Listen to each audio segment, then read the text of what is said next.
All right. Well, good evening. Well, I told you I managed to do this live broadcast in Ile-Ife. Well, I don't want to mention the place, but I've mentioned where I am. There is no network.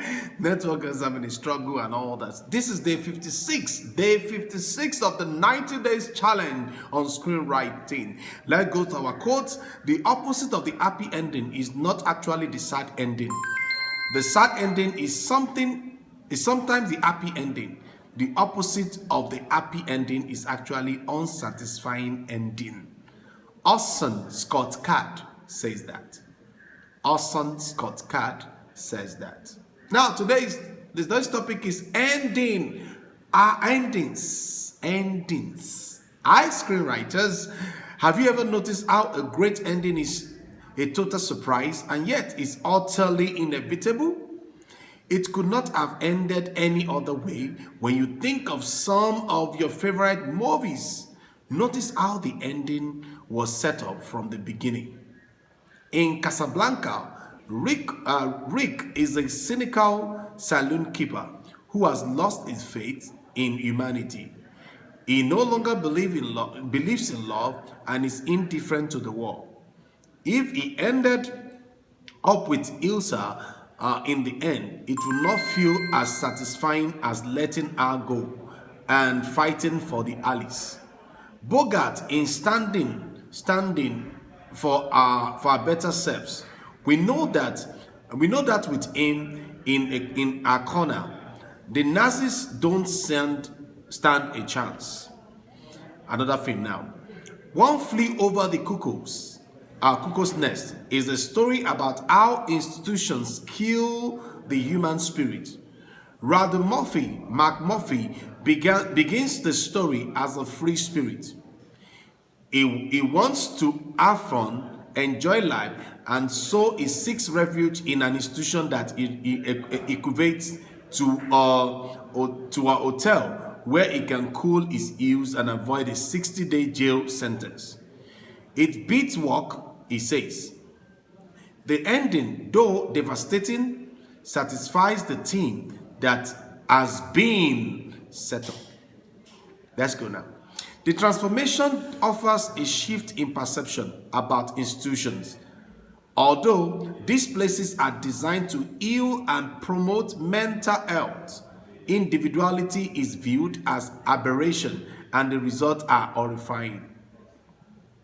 Think of the most dynamic arc of your protagonist. Where does he end up? What does he understand? A satisfying ending is often bittersweet. There is a cost to transformation. Something must die. Rick does not get the girl. Mark Murphy is lobotomized and finally suffocated, put off his mastery by his friend, Chief. Notice how all these characters are extremes in order to explore the theme. Mark Murphy is the epitome of the spirited individualist. Rick's synthesis runs to keep that he no longer cares about what is happening to his countrymen in the war. It is through their transformation that we are led to a new understanding. Through their transformation, we are led to new understanding. Unless Mark Murphy's desire for freedom is unbridled, there is no contest for his rage and helplessness at his confinement. If Rick is willing to believe in love again, then surely we can all do the same.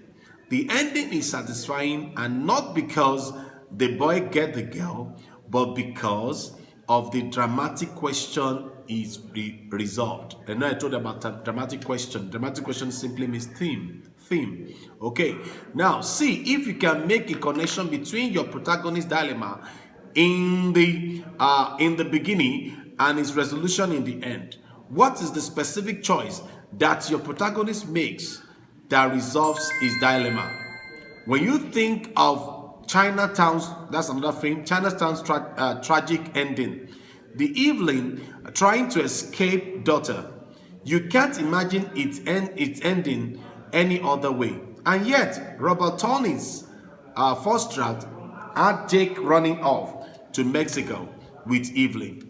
The beginning of the movie set up the ending when Jake explained to his client that only the rich get away with murder. The ending of our story is about a new understanding. How is our hero relating differently to other characters in his world? Things that used to matter no longer matter. Perhaps we see that our idea of a perfect life was really about control, and that in the framing I want, we see an even more stunning possibility. Through our hero's journey, we come to a new understanding and gains a wider perspective. New understanding, a wider what? Perspective. Write it in the comment. Write it in the comment. Be curious about the images that emerge as you follow your hero to drop his old idea. I hope you have been following this challenge, and please, if you have not, go and watch episode 1 to 55. This is 56, okay? And subscribe to our YouTube channel. Don't forget, don't just be creative, stay creative and be a person of creativity. I remain Paul-Esupofo. Bye.